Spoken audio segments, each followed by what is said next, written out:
बिस्मिल्लाहिर्रहमानिर्रहीम। नाज़रीन, मेरा आज का बयानिया, मेरा आज का ख्याल इंतहाई गैर मारूफ ख्याल है, क्योंकि पाकिस्तान में अहले सियासत ने हमें हमेशा यही बताया कि IMF पाकिस्तान के हकूक़ गस्ब करने के लिए, पाकिस्तान में माली तौर पर पाकिस्तान को कमज़ोर करने के लिए, पाकिस्तान में महंगाई का तूफ़ान भेजने के लिए एक ऐसी साजिश है जो आलमी इदारे पाकिस्तान के ख़िलाफ़ हर साल बल्कि हर कुछ अरसे बाद चलते हैं। लेकिन हकीकत यह है कि IMF पाकिस्तान से मुतालबात करता है कि आप इस्लाहात कीजिए, आप हमसे कर्ज तो ले रहे हैं, हमें यह बताइए कि आप कर्ज वापस कैसे करेंगे, मेरे ख्याल को रद्द करेंगे या मेरे ख्याल की तौसीक करेंगे। डॉक्टर अशफाक हसन हमारे साथ मौजूद हैं, बहुत सारे मईशतदानों के उस्ताद हैं। डॉक्टर साहब, बहुत शुक्रिया आपके वक्त का। डॉक्टर साहब, IMF के साथ जो हमारा तकनीकी ड्राफ्ट है उसके कुछ नुकात मेरे पास हैं, जो अभी 9 फरवरी को IMF के साथ एक दूसरी नशिस्त होगी जिसके अंदर जो है वो इसकी अप्रूवल होगी।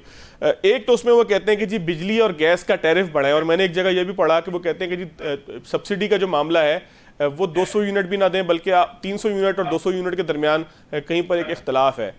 तो बहैसियत कौम हम सब्सिडीज़ मांगते हैं, हम ये कहते हैं कि हमें सस्ती बिजली दी जाए, हमें पाइप के अंदर गैस फराम किया जाए, चाहे उसके नतीजे में मुल्क का एक अहम असासा जो है वो हवा के अंदर तहलील हो जाए, और यहाँ तक कि पाकिस्तान के अंदर सियासी जो जलसे जुलूस हैं उसमें भी गैस की फरामी का जो है वो नारा आज तक लगाया जाता है कि आपके इलाके को गैस दे देंगे। तो IMF का ये मुतालबा कि बिजली और गैस का टैरिफ बढ़ाएं, इसके निज़ाम को ठीक करें, सब्सिडीज़ कम करें, ये ठीक है कि गलत है? देखिए, इन सब चीज़ों को बिल्कुल ब्लैक एंड वाइट में जो है आप नहीं इसके जवाब तलाश कर सकते हैं। 1988 के बाद से जितनी भी हुकूमतें आज तक हैं, जब वो इक़्तिदार से बाहर होती हैं तो गालियां देती हैं, और जब वो इक़्तिदार में होते हैं तो सबसे पहले IMF में भागते हैं। तो ये बहुत बड़ा तज़ाद है, ठीक है ना? तो आप इन सियासी जमातों को बीच में ना लाएं। ये 1988 से लेकर आज ये हम 35वां साल है, ये 35 साल से बारिंग 4 years ऑफ मुशर्रफ साहब 2004 से 2008 जब हम IMF के प्रोग्राम में नहीं थे, बाकी जितनी भी हुकूमतें यहाँ आती रही हैं, जिस पार्टी का भी आप नाम ले ले, सब बारी बारी जाते रहे और बड़े खुश होकर जाते हैं, और आकर नवीद सुनाते हैं कि बहुत बड़ी कामयाबी मिली है। जी, उसको पता क्या कहते हैं? ये आलमी मालियाती इदारों का ट्रस्ट है हमारी हुकूमत पे, ठीक है ना? नैरेटिव्स पूरा होना चाहिए। बिल्कुल, सियासतदानों को जो ट्रेनिंग दी जाती है ना, वो नैरेटिव्स की दी जाती है कि अगर दिन में रात हो तो आप कैसे नैरेटिव बनाएंगे कि लोगों को पता चले कि ये रात है, एंड वाइस वर्सा। तो ये सियासतदान जो है इस किस्म की गुफ्तगू करते रहते हैं। असल में होता यह है कि आप खुद देखें कि इनका सिर्फ एक काम होता है इक़्तिदार में आना। बिल्कुल, जब वो बाहर हो जाते हैं तो उनकी पूरी कोशिश होती है कि जो हुकूमत में बैठा हुआ है उसके खिलाफ इतना प्रोपेगेंडा करो, इसको उसकी ज़िंदगी को अजीरन करो, ताकि किसी तरीके से दोबारा इलेक्शन हो जाए और मैं फिर आ जाऊं। बिल्कुल ऐसी। अच्छा, उनकी पूरी कोशिश क्या हो रही होती है कि मैं इक़्तिदार में आ जाऊं। अब मार धार पकड़ धकड़ करके वो आ गए, आने के बाद क्या करेंगे? उनके पास किसी भी सियासी जमातों के पास कोई इकोनॉमिक टीम नहीं है, कोई इकोनॉमिक टीम नहीं है, ठीक है? तो जब उनके पास इकोनॉमिक टीम होती नहीं है, उनको समझ में नहीं आता है। मिसाल के तौर पे आज भी अगर पीपल्स पार्टी की हुकूमत आ जाए तो नवीद कमर साहब बनेंगे, ठीक है? PMLN की हुकूमत आएगी तो दार साहब बनेंगे, PTI की हुकूमत आएगी तो हो सकता है कि शौकत तरीन साहब फिर आ जाए। बिल्कुल ठीक। जिसका भी आप नाम ले ले, वो सबके पास एक एक आदमी मौजूद है। अब होता यह है कि चीजें वक्त के साथ साथ इतनी खराब होती चली जाती हैं कि उनके समझ में नहीं आता कि हुआ क्या है। अच्छा, पहले जो 100 साहब, ये गलत फैसलों का नतीजा हम अपने मुल्क की मईशत की तबाही को कह सकते हैं, या हमारे मुल्क का जो इकोनॉमी का स्ट्रक्चर है वो इतना खराब है कि उसमें कोई भी आ जाए, कितना ही कॉम्पिटेंट आ जाए, कितना ही नाअहल आ जाए, उसको उसी सिस्टम ने चलाना है। मतलब ये मैं आज आपसे जो तमाम बातें कर रहा हूँ ये मेरे दिल की बात है। मुझे लगता है कि इस मुल्क के अंदर एक सिस्टम है, इकोसिस्टम हमारा एक है जो एक सर्किल की तरह है, उस दायरे के अंदर ही सबने घूमना है। आज A आएगा तो भी वो भी यही करेगा, B आएगा वो भी यही करेगा। तो हम अपने इकोनॉमिक सिस्टम को ठीक नहीं करते बल्कि उसी दायरे के अंदर घूमते रहते हैं। मैं दुरुस्त कह रहा हूँ डॉक्टर साहब?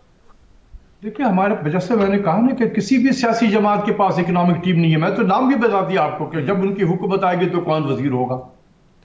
ठीक है ना, बस ये कोई जिसे कहते हैं ना वन आइड बॉक्सर, वो वन मैन शो फिर लेके आते हैं और उनके पास फिर अब भी नहीं होते हैं, वो इधर पकड़ उधर पकड़ इधर पकड़ उधर पकड़ करते करते फिर IMF में चले जाते हैं। अच्छा डॉक्टर साहब अगर किसी के पास बहुत अच्छी इकोनॉमी की टीम हो, बहुत अच्छे इकोनॉमिस्ट हो, लेकिन पाकिस्तान में अवाम का जो रद्द-ए-अमल है इस्लाहात के हवाले से, आप किसी से बात कर लें, टैक्स की बात कर लें, आप किसी से बात कर लें, सब्सिडीज़ ख़त्म करने की बात कर लें, किसी चीज़ की कीमत में, पेट्रोल की कीमत में इजाफे की बात कर लें, बिजली की कीमत में इजाफे की बात कर लें, ये जो इदारे पाकिस्तान की मईशत के ऊपर बोझ हैं, जिनको हम कह सकते हैं कि ये खसारे वाले इदारे हैं, उनकी निजकारी की बात कर लें तो हज़ारों बंदा निकल कर आ जाएगा। मुझे अच्छी तरह याद है कराची में PIA की निजकारी के वक्त क्या हुआ, कुछ लोग बेचारे अपनी जान की बाजी भी हार गए। स्टील मिल की निजकारी कर लें, लोग जो है वो नेशनल हाईवे ब्लॉक कर देते हैं। तो आप अगर निजकारी की तरफ चले जाएँ, इस्लाहात की तरफ चले जाएँ, बहुत कॉम्पिटेंट लोग आ जाएं, तो सोसाइटी के अंदर से हमने जो माहौल बना लिया, एक्सेप्टेंस नहीं आती, नतीजे में इस्लाहात अगर बहुत अच्छे लोग भी करने की कोशिश करें तो नहीं होगी। ये दुरुस्त कह रहा हूं मैं डॉक्टर साहब? देखिए बात यह है कि सियासी जमातें जब आती है ना तो बहुत सारे वादे करते हैं, उनमें सबसे जो मेन वादा होता है कि हमने रोजगार के मौके प्रोवाइड करने हैं। बिल्कुल ठीक। जो भी वजीर बनेगा उसका सबसे मेन काम होता है कि लोगों को फिट कराओ, अपने वर्कर को फिट कराओ। तो इसलिए जो सरकारी इदारे होते हैं, जिसको हम पब्लिक सेक्टर इंटरप्राइज कहते हैं, इनकी प्राइवेटाइजेशन नहीं करने देते हैं ये लोग, क्योंकि इसी में तो खपाना है। स्टील मिल जो तबाह हुआ क्यों हुआ है? बिल्कुल ऐसे ही है। आप जाकर देखें उनके, मैं नाम लेने नहीं चाहता उन सियासी जमातों का जिनके सारे वर्कर वहां पर एनरोल हैं, तनख्वाह वहां से लेते हैं, लेकिन वो वर्कर पार्टी के हेडक्वार्टर में नौकरी करते हैं। बिल्कुल ऐसे ही है डॉक्टर साहब, मैं गवाह हूं इन चीजों का। ये बिल्कुल जो चीज आप कह रहे हैं मैं इसकी तस्दीक करता हूं। तो अब कोई कहे कि जी उसकी प्राइवेटाइज होनी है, तो ये तो उन्हीं के वर्कर हैं, तो इन्होंने सबसे पहले उसकी मुखालफत करनी है। अगर वो आज पावर में नहीं है, अपोजिशन में है, तो उन्होंने शोर मचाना है, उनको यही कहना है कि हाईवे बंद कर दो, फला बंद करो। तो ये एक निज़ाम हमारा ओवर द ईयर्स ये चल पड़ा है इस तरीके से। हमारे मुल्क में जमहूरियत का नाम सिर्फ इलेक्शन करा रहा है, बस इलेक्शन। उसके बाद चाहे उसको मुल्क को कोई भी कीमत देने पड़े डॉक्टर साहब जी, उसको मुल्क को उसकी कोई भी कीमत देने पड़े, मईशत तबाह हो जाए, इलेक्शन कराएं, झूठे वादे करें, सच्चे वादे करें, लोगों को फिट करें, सियासी भर्तियां करें, बेताशा सब्सिडीज दें, जो है वो SROs निकाल कर अपने जो कारकुनान हैं या अपने जो खास सेठ हैं जो आपको फंड देते हैं उनको सपोर्ट करें। टैक्स के अंदर जो है वो किसी ना किसी तरीके से उन लोगों को छूट देंगे जो आपके सपोर्ट के अंदर है। टैक्स के निज़ाम के अंदर उन लोगों के लिए गुंजाइश रखेंगे जो आपको सपोर्ट करते हैं। ये दुरुस्त है डॉक्टर साहब सारी बातें? ऐसे ही है, यही निज़ाम है, सियासी निज़ाम यही, इसी तरीके से हमारा ओवर द टाइम ये जो है वो डेवलप हो गया है। हम आज भी कहते हैं मुल्क में जमहूरियत है, कहते हैं कि नहीं कहते हैं? बिल्कुल। पार्लियामेंट है जहां अपोजिशन नहीं है, लेकिन जमहूरियत है इस मुल्क में। 2 हमारे सूबे हैं, ठीक है, 2 सूबे हैं जहां कोई पार्लियामेंट नहीं है, लेकिन मुल्क में जमहूरियत है। हमारे पास इलेक्शन कमीशन है जो इलेक्शन नहीं कराता है, मुल्क में जमहूरियत है। इसी तरीके से हमारे बहुत सारे वज़रा हैं जिनके पास पोर्टफोलियो नहीं है, जमहूरियत है, लेकिन वो वजीर। इसी तरीके से हमारा स्टेट बैंक ऑफ पाकिस्तान है, मरकजी बैंक, सेंट्रल बैंक, जिसके पास ज़खायरे नहीं है, फॉरेन एक्सचेंज रिजर्व नहीं है। अच्छा डॉक्टर साहब, आपने स्टेट बैंक की बात की, स्टेट बैंक की आज़ादी के ऊपर बात हो रही थी। अगर स्टेट बैंक आज़ाद है, जिस तरह से हमने देखा कानून साजी हुई जिसमें बड़ा शोर मचा के स्टेट बैंक को आपने आज़ाद कर दिया, फैसलों में आज़ाद कर दिया, IMF की डिक्टेशन मान ली, लेकिन अगर स्टेट बैंक आज़ाद है तो फिर डॉलर का रेट कौन कंट्रोल कर रहा था?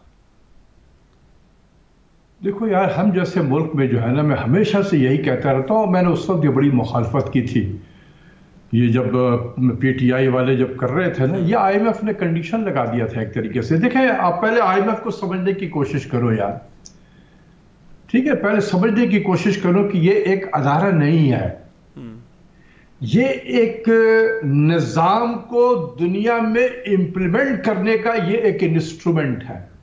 और वो निज़ाम कौन सा है? जिसको हम कहते हैं न्यू लिबरल इकोनॉमिक ऑर्डर। ठीक है, न्यू लिबरल इकोनॉमिक ऑर्डर, ठीक है। और इसका एक स्कूल ऑफ थॉट है जिसको हम कहते हैं शिकागो स्कूल ऑफ थॉट, ठीक। और वो एक रिलीजन के हद तक है, मैं सख्त अल्फाज इस्तेमाल कर रहा हूं, रिलीजन के हद तक है, कल्ट है एक, समझ लें। हम कहते हैं, एक बीच में रोक लेने मुझे, जी जी। जैसे हम कहते हैं कि हमें 5 वक्त की नमाज पढ़नी है, रोजा है, ज़कात है, ये हमारे दीन का हिस्सा है। तो बिल्कुल इसी तरीके से उस शिकागो स्कूल का भी एक दीन है और IMF वाले उसी को इम्प्लीमेंट करते हैं, उसी दीन के ये एक तरीके से आप पैरोकार कह रहे हैं कि मिसाल के तौर पे अगर इन्फ्लेशन है तो उसको इंटरेस्ट रेट बढ़ाकर हमने उसको कंट्रोल करना है। ये टेक्स्ट बुक में लिखा हुआ है। कभी हमने सोचा कि जो टेक्स्ट बुक लिखने वाले लोग हैं वो कहाँ के लोग थे? वो सारे अमेरिकन थे, ये वेस्टर्न वर्ल्ड के थे। तो उन्होंने तो अपने हिसाब से किताबें लिखी हैं अपने निज़ाम को सामने रखते हुए। हम एक डेवलपिंग कंट्रीज हैं, वहां पर सोर्स ऑफ इन्फ्लेशन कुछ और होता है, हमारे यहाँ सोर्स ऑफ इन्फ्लेशन कुछ और है। दवा हमने एक ही रखी हुई है, इंटरेस्ट रेट को बढ़ाओ, ठीक है। ये क्या है? उस रिलीजन का हिस्सा है। इसी तरीके से एक्सपोर्ट्स बढ़ाना है तो आप एक्सचेंज रेट को डिवैल्यू करो, इंपोर्ट को कर्व करना है, एक्सचेंज रेट को डिवैल्यू करो ताकि आपके इंपोर्ट एक्सपेंसिव हो जाए। यह भी उनके दीन का हिस्सा है। हमें इकोनॉमिक्स की किताब में बहुत सारी चीजें बताई गई हैं कि हम क्वांटिटेटिव रिस्ट्रिक्शन भी लगा सकते हैं इंपोर्ट को कर्व करने के लिए। हम टैरिफ को भी काफी ऊपर के सतह पर ले आकर डिस्करेज कर सकते हैं। हम आउटराइट बैन भी कर सकते हैं इंपोर्ट को, बशर्ते कि वो टाइम बाउंड हो और नॉन डिस्क्रिमिनेटरी हो, और इसको WTO इसकी इजाजत देता है। बिल्कुल ठीक। क्यों देता है? क्योंकि ये हमारी इकोनॉमिक्स की किताबों में ये लिखा हुआ है। लेकिन जब IMF में आप जाएंगे तो उनका जो रिलीजन है वो रिलीजन फॉलो करते हैं, और आपको वो रिलीजन सूट करे या ना करे आप आमन्ना सदकना करते रहते हैं। ये तबाही जो हमारी बची है ना इस मुल्क में 1988 से लेकर अब तक, वो 4 IMF की पॉलिसीज हैं जिसको हम न्यू लिबरल इकोनॉमिक ऑर्डर कहते हैं या वॉशिंगटन कंसेंसस भी कहलाता है। वॉशिंगटन कंसेंसस क्या है? 2-3 अदारों में ये कंसेंसस है, IMF, world bank and the United states treasury, उनका अमेरिका का वजारत खजाना। ये तीनों के दरमियान में एक एग्रीमेंट हुआ ठीक कि जब भी कोई डेवलपिंग कंट्रीज हमारे पास आएगा IMF में तो उनको ये 4 पॉलिसीज इंप्लीमेंट करनी है। टाइट मॉनेटरी पॉलिसी यानी कि इंटरेस्ट रेट को बढ़ाओ, टाइट फिस्कल पॉलिसी यानी कि ऑस्टेरिटी की तरफ जाओ, and market based exchange rate यानी कि डिवैल्यूएशन करो, एंड यूटिलिटीज की प्राइसेस को आप बढ़ाओ। बिल्कुल ठीक। अगर आप इसको गौर से देखें, ये 4 ऐसे इंस्ट्रूमेंट्स हैं जो आपकी इंडस्ट्रीज को नॉन कॉम्पिटिटिव बना देती है। बिल्कुल ठीक है। ठीक है, जब आप इंडस्ट्री हमारी बैंक से बोरो करेगी, इंटरेस्ट रेट हाई होगा, कॉस्ट ऑफ बोरिंग बढ़ी हुई होगी, जाल में फंस जाएगी। जब हमारी इंडस्ट्रीज जो है, हम जैसे मुल्क जो है, हमारी रॉ मटेरियल बाहर से आती हैं, एनर्जी बाहर से आता है, मशीनरी बाहर से, इक्विपमेंट बाहर से, हम तो एक इंपोर्ट डिपेंडेंट इकोनॉमी है। तो जब डिवैल्यूएशन करोगे, landed cost of all imported inputs will go up and our industry will become expensive और compete नहीं कर पाएगी। फिर तीसरा होता है कि टैक्स, हम पागलों की तरह टैक्स लगाते हैं और हमारी इंडस्ट्रीज जो है वो नॉन कॉम्पिटिटिव होती है। जब ये सारी चीजें हों तो मैशत मुल्क में अफरात ज़र की शरह बढ़ती है। फिर होता है कि ओह मिनिमम वेज बढ़ाओ, मिनिमम वेज बढ़ाओ, तनख्वाहें बढ़ाओ। तो हमने उनके वेज कॉस्ट को भी बढ़ाया, हमने उसके इंटरेस्ट कॉस्ट को भी बढ़ाया, हमने उनकी यूटिलिटीज की प्राइसेस भी बढ़ाई, हमने उनके इंपोर्टेड इनपुट से उनके लैंडेड कॉस्ट को बढ़ाई।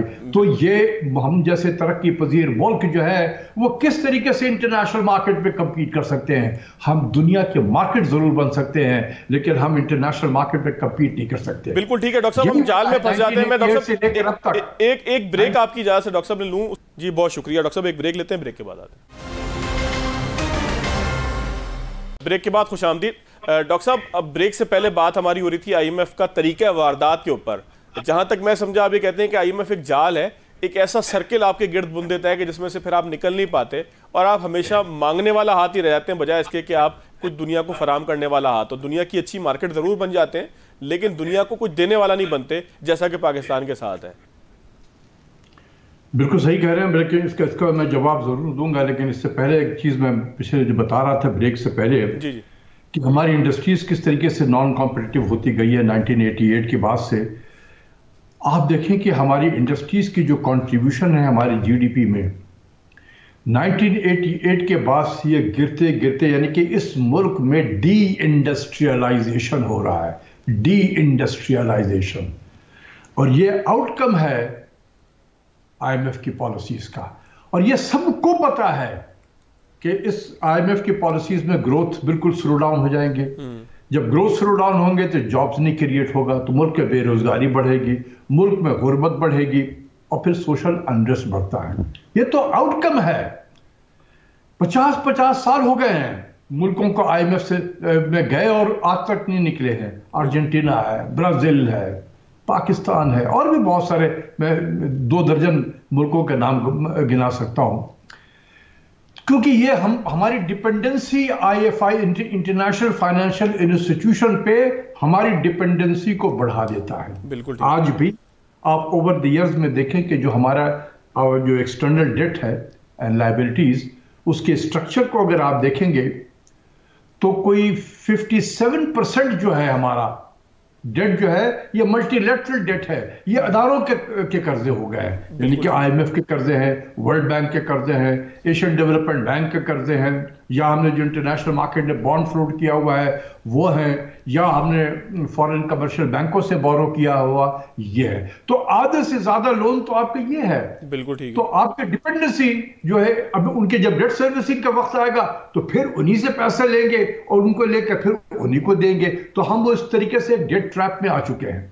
अच्छा डॉक्टर साहब, तो इससे फिर निकलने का रास्ता क्या है? अगर हम 3-4-5 मिनट में इसको कंक्लूड करना चाहें, मेरे पास 3-4 मिनट ही हैं, अगर हम कंक्लूड करें सारी बात को, देखें डॉक्टर साहब ये तो फिर सर्किल चलता रहेगा, इस जाल से तो मैं कभी निकल नहीं पाऊंगा। लेकिन अगर मैं डिसाइड कर लूं, क्योंकि पार्टी ओवर हो चुकी है, अब दुनिया का स्ट्रेटेजिक इंटरेस्ट भी पाकिस्तान में उस तरीके से नहीं है कि लोग हमें भर भर के डॉलर्स दें और यहाँ पर जहाज़ों में भर भर के या बगैर किसी जो है वो तस्दीक के यहाँ पर डॉलर्स आए। अब जाहिर है जिसने भी देने हैं, जिसने भी पाकिस्तान को पैसा भेजना है, उसने बड़े तरीके से भेजना है। तो अब तरीका क्या कार के आगे? देखो यार, असल में हम आईएमएफ का एक इकोसिस्टम भी इस्लामाबाद और लाहौर में डेवलप हो गया है। जैसे ही चेंज ऑफ गवर्नमेंट होगी ना, वो इकोसिस्टम एक्टिव हो जाता है। अखबार में लिखना शुरू कर देगा, टीवी पे आकर बोलना शुरू करेगा, ओहो इसके बगैर तो हमें कोई चारा नहीं है, हम इसके बगैर जिंदा नहीं रह सकते, आईएमएफ के बगैर जिंदा नहीं रह सकते। और जो हुकूमत, जैसे मैंने कहा कि उन लोगों को कुछ नहीं पता होता है, उनके पास कोई टीम नहीं होती है, तो वो आंख बंद करके चल पड़ते हैं उसी जगह पे। तो ये सिस्टम हमारा चल रहा है, वो इकोसिस्टम भी बिल्कुल बहुत ज्यादा एक्टिव है, आज भी बहुत एक्टिव है। देखो, जब डेंग सियाओपिंग चीन का बहुत बड़ा रिफॉर्मर था, आज उसको हम कहते हैं कि मौजूदा यानी मॉडर्न चाइना का जो बानी है वो डेंग सियाओपिंग था। तो उससे एक अमेरिकन जर्नलिस्ट ने पूछा कि सबसे ज्यादा क्या आपको मुश्किलात पेश आई कि आप ने जो एक इतना मुल्क में रिफॉर्म इंट्रोड्यूस किया, तो ये कैसे कर दिया आपने, तो क्या सबसे बड़ा चैलेंज था? तो उन्होंने कहा कि सबसे बड़ा जो चैलेंज था वो चीन के लोगों को ऊपर से नीचे तक उनके माइंडसेट को बदलना, कि तुम आगे बढ़ सकते हो। बिल्कुल इसी तरीके से हमें भी माइंडसेट को बदलना होगा कि हम आईएमएफ के बगैर भी जिंदा रह सकते हैं। ठीक है, तो हमें भी एक डेंग सियाओपिंग चाहिए जो ये बताए कि तुम जिंदा रह सकते हो। और हमने अभी हाल ही का एग्जाम्पल ले ले, 2004 से 2008 तक क्या हम जिंदा नहीं थे पाकिस्तान में जब हम आईएमएफ के प्रोग्राम में नहीं थे? बिल्कुल ठीक, बिल्कुल थे। लेकिन डॉक्टर साहब, लोग ये कहते हैं कि उस वक्त दहशतगर्दी के खिलाफ जंग थी, बहुत बड़ी पैमाने के ऊपर पाकिस्तान में पैसा इंजेक्ट हो रहा था क्योंकि पाकिस्तान में मफाद था आलमी कुव्वतों का। यार ये सब घिसी पिटी यही वही इकोसिस्टम ही यही फैलाता है ना। मैं तो डायरेक्टर जनरल डेट ऑफिस था ना, तो मुझसे तो कोई डेट के जो नंबर हैं वो तो मेरे हाथों में होते थे। मैंने तो नहीं देखा क्योंकि बहुत सारे पैसे धड़ाधड़ आ गए यहाँ पर। ठीक है, तो क्या था डॉक्टर साहब, उस वक्त हम पॉलिसीज खुद बना रहे थे, अपने मुल्क की पॉलिसीज हम खुद बना रहे थे, और उस पॉलिसीज की वजह से हमें बाहर से इनफ्लोज आ रहा था। ये फॉरेन डायरेक्ट इन्वेस्टमेंट जो है 8.3 बिलियन डॉलर के इन्वेस्टमेंट आए थे हमारे, जो उस वक्त के कौमी मजबूरी पैदावार के 6% के बराबर था जीडीपी का। तो ये पॉलिसीज थी जिसने अट्रैक्ट किया था इन्वेस्टमेंट को।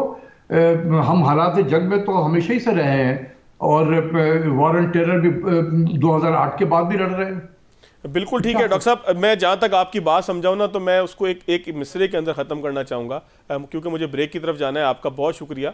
जो एक मिसरा है वो ये डॉक्टर साहब, मुझे आपकी बात से समझ में आया कि ज़रा नम हो तो ये मट्टी बड़ी जरखेज़ है साकी, यानी कि इस मुल्क में पोटेंशियल मौजूद है। इस मुल्क में IMF के बगैर भी जो है वो ग्रो करने का, चलने का हौसला मौजूद है, रास्ता मौजूद है, लेकिन सिर्फ जो है वो पॉलिटिकल विल चाहिए कि मईशत दानों की एक ऐसी टीम हो जो ये तय करे कि हमने उस जाल से निकलना है कि जिस जाल के अंदर हम बुरी तरीके से पिछले 75 साल से, और ख़ास तौर पर जिस तरह डॉक्टर साहब ने भी कहा कि 1988 के बाद से फंसे हुए हैं। एक ब्रेक लेंगे, ब्रेक के बाद आगे की तरफ चलें।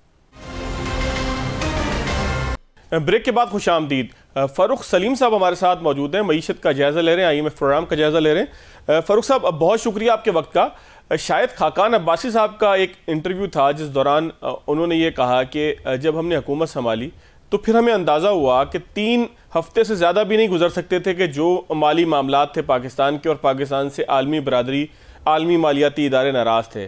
तो अगर इस स्टेटमेंट को मेरिट पर देखें, फिगर्स को सामने रखें, फैक्ट्स को सामने रखें, सियासत को 1 मिनट को हम साइड में कर दें, ज़ाहिर है कि मईशत और सियासत का ताल्लुक इतना ही है कि हम बात करते हैं महंगाई बहुत हो गई, लेकिन जब खुद इक़्तिदार में आते हैं तो फिर जो है वो मामलात उसी तरीके से नज़र आते हैं, उसी तरीके से साथ होते हैं।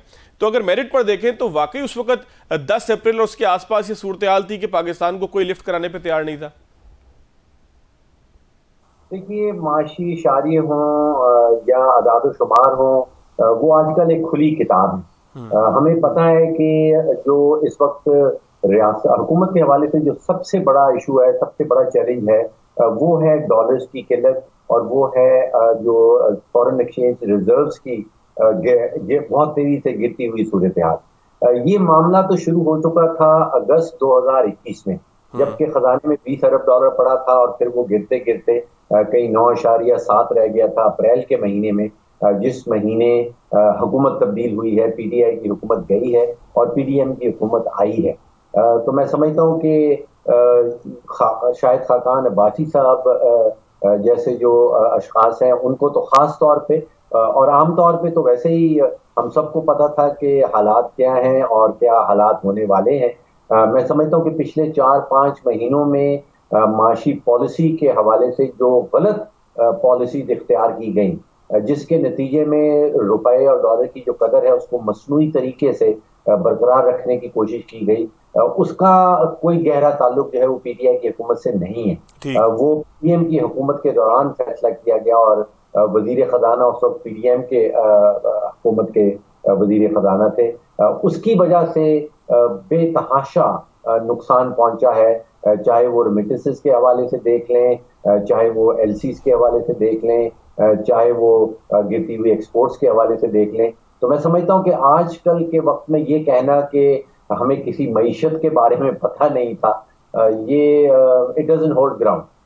अच्छा, ये फरमाइएगा फ़ारूक साहब कि इसहाक डार साहब ने कोशिश की कि किसी तरीके से रुपए को जिस तरह से वो पहले कंट्रोल करते रहे इस तरह दोबारा कंट्रोल करें, तो क्या इसहाक डार साहब की कोशिश ये पुराना तर्ज मईशत था, पुराना तरीका मईशत था, पुराना तरीका गवर्नेंस था मईशत का, जो अब पॉसिबल नहीं था, या इसहाक डार साहब का तरीका उस वक्त भी गलत था और आज भी गलत है?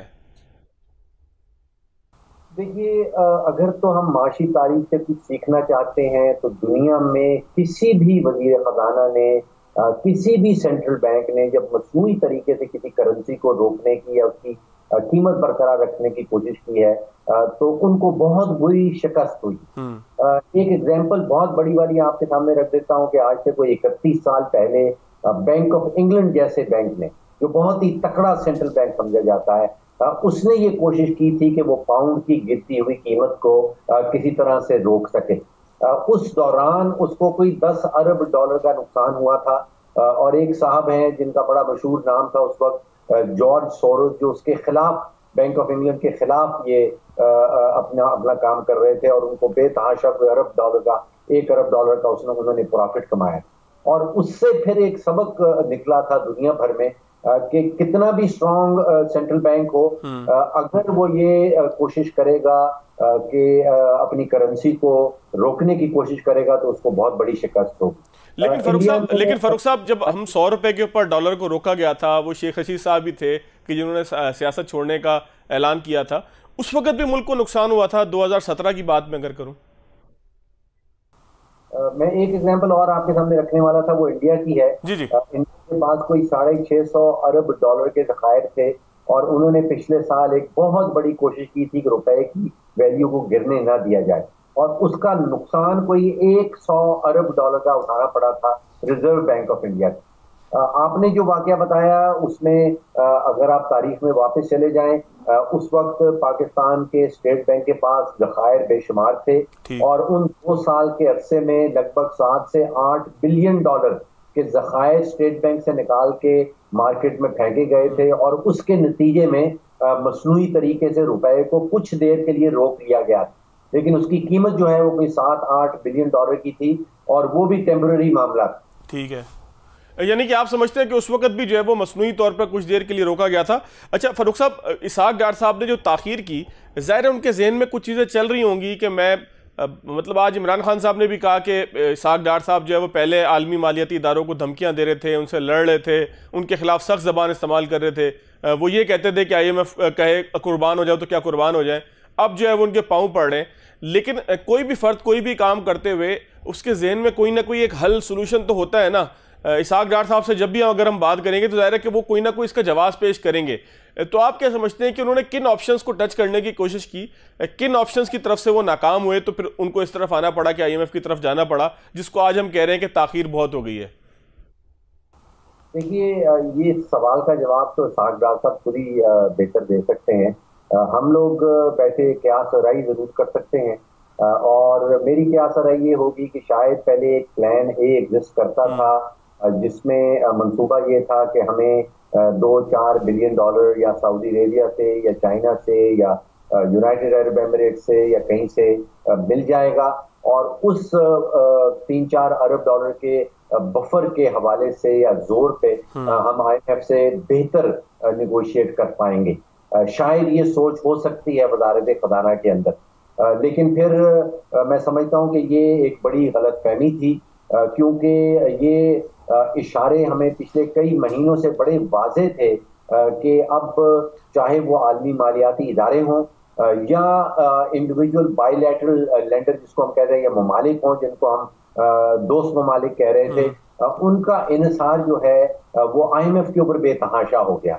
किसी आलमी मालियाती इदारे का अपना जो है वो मॉनिटरिंग मैकेनिज्म नहीं है। हमें सऊदी अरेबिया, चीन जैसे ममालिक पहले भी ये कह चुके हैं कि अगर IMF की तरफ से कोई ग्रीन सिग्नल आएगा तो फिर वो अपने खजाने के दरवाजे खोलेंगे या किसी मदद की तरफ जाएंगे।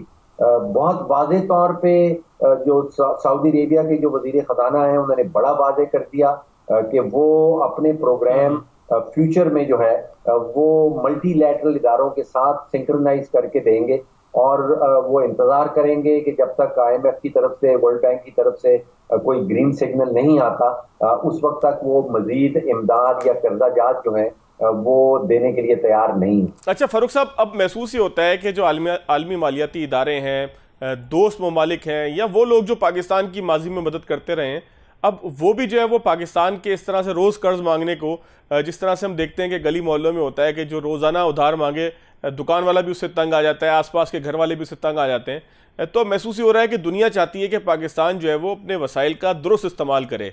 आपको महसूस होता है कि कहीं पर ये कैपेबिलिटी रखते हैं कि अपने आप को चेंज करेंगे अपने सारे पॉलिटिकल सिस्टम के अंदर रहते हुए, कि जहां पर हम जो है वो गैस के कनेक्शन, जहां पर जो है वो सस्ती बिजली के नारे, सब्सिडी के नारे, सस्ती चीज़ों के नारे के जिसके अंदर मुल्क के खजाने को नुकसान हो, ये लगाते हुए हम आगे की तरफ जाते हैं। तो हम में कैपेबिलिटी है इस्लाहात की? देखिए, एक बात तो पक्की ये है कि द पार्टी इज ओवर। जो अमेरिका की तरफ से, जो आलमी मालियाती इदारों की तरफ से हमें कर्जाजात दिए जाते थे या फेवर्स की जाती थी, शायद हमारी स्ट्रेटेजिक इंपॉर्टेंस की वजह से, इस खित्ते की इंपॉर्टेंस की वजह से, हमारी जोग्राफाई इंपॉर्टेंस की वजह से वो ख़त्म होती नज़र आ रही, और वो हमें जान लेना चाहिए था कि अगस्त 2021 में जब लास्ट जो अमरीकी फौजी है वो अफगानिस्तान से रवाना हो गया था, उसके बाद हमें ये जान लेना चाहिए था कि अब इस खित्ते की इम्पोर्टेंस जो है दुनिया की नज़र में वो कम हो गई है, और उसकी बुनियाद के ऊपर हम कर्जाजात या इमदाद नहीं ले पाएंगे। अब आपका सवाल यह है कि क्या हमारे पास वसाइल हैं, क्या हमारे पास काबिलियत है? दोनों अलग अलग सवाल हैं, उनका जवाब भी अलग बनता है। वसाइल की मैं समझता हूँ कि इस मुल्क में किसी किस्म की कोई कमी नहीं है। ठीक। अगर आप जानना चाहते हैं तो वर्ल्ड बैंक की एक बहुत ही मशहूर ज़माना रिपोर्ट है, वो कहलाती है Pakistan at the rate of 100। वो हमारी वसाइल का बताती है कि हमारे पास शमसी तवानाई के वसाइल जो हैं वो कोई 30 लाख मेगावाट के हैं, जबकि हम इस वक्त 1500-1600 मेगावाट जनरेट कर रहे हैं। तो आप सोचिए कि जो वसाइल हैं वो 30 लाख हैं और जो हम इस वक्त जनरेट कर रहे हैं वो सिर्फ 1500 है। इसी तरह विंड पावर के हवाले से वसाइल बताए जाते हैं 3.5 लाख मेगावाट और कोई हम 1000-1200 से ज्यादा जनरेट जो है वो नहीं कर रहे हैं। तो बहुत ही बड़ा फर्क है वसाइल के दरमियान और जो इस वक्त जनरेशन हो रही है, इस वक्त हम जो अपने वसाइल इस्तेमाल कर रहे हैं। अब बात रहेगी काबिलियत की। मेरा ख्याल है कि बड़ा वाज़ेह है कि हम हमारी हुकूमतें जो आई हैं, न सिर्फ करंट हुकूमत, इससे पहली वाली जो हुकूमतें आई हैं, काबिलियत की या तो बेतहाशा कमी रही है या नीयत की कमी रही है। इन दोनों में से एक चीज की कमी रही है। अगर आप काबिलियत और नीयत को दोनों को जमा कर दें तो फिर तो जो रिजल्ट्स हैं वो वाज़ेह तौर पे सामने आ जाने चाहिए। अच्छा फारूक साहब, एक आखिरी चीज़ मुझे ज़रूर बताइएगा कि सरकारी इदारों के मुलाजमीन ख़ास तौर पे अफसरान के लिए लाजिम होगा कि वो अपने असासे मुल्की में और बैरून मुल्क, अपने अहल खाना के असासे मुल्क में और बैरून मुल्क दोनों ही जो है वो उसको जाहिर करें। FBI ने उसके ऊपर काम भी शुरू कर दिया है। तो ये करप्शन से रेलिवेंट है क्या? दुनिया को इस बात पर अब सख्ती से पाकिस्तान की तरफ जो है वो शुबा हो गया है कि पाकिस्तान में सरकारी हिरारकी जो है वो करप्शन के अंदर मुलविस है और अब उसको ठीक किए बगैर आगे नहीं जा सकेंगे, या ये कोई इंतजामी मामला लगता है? देखिए, ये शर्त आप एक लम्हे के लिए सोचिए कि IMF नहीं है। क्या ये शर्त जो है ये पाकिस्तान के अपने मफाद में है या नहीं है? मैं समझता हूँ कि ये सरासर पाकिस्तान के मफाद में है। चाहे IMF हमें ये कहे या ना कहे, हमें इन शराइत के ऊपर या इस पर्टिकुलर शर्त के ऊपर अमल दरामद करना चाहिए। बिल्कुल ठीक है। डॉक्टर फ़ारूक सलीम साहब हमारे साथ मौजूद थे। आज के प्रोग्राम से इतना ही, याद दीजिएगा। अल्लाह हाफ़िज़।